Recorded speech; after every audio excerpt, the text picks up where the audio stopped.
Start the engine.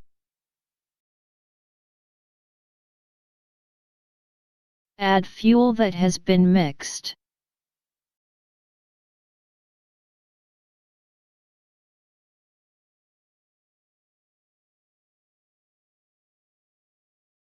First turn on the remote control.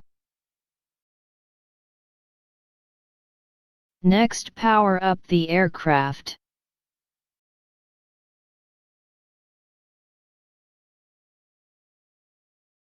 Place the G switch of the remote control in the middle position, which is the idling mode of the engine.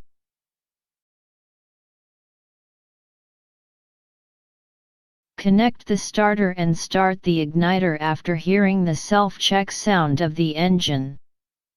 Run at idle speed for 5 to 10 minutes until the cooling fan starts.